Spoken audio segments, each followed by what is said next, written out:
Эльвина, милый друг, приди, подай мне руку.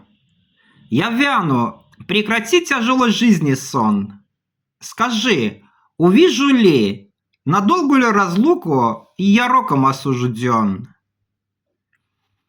Ужели никогда на друга друг не взглянет? Или вечной темнотой покрыты дни мои?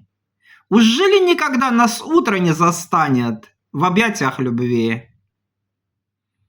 Эльвина, почему в часы глубокой ночи я не могу тебя с восторгом обнимать, но милую стремить томления полны очи и страстью трепетать?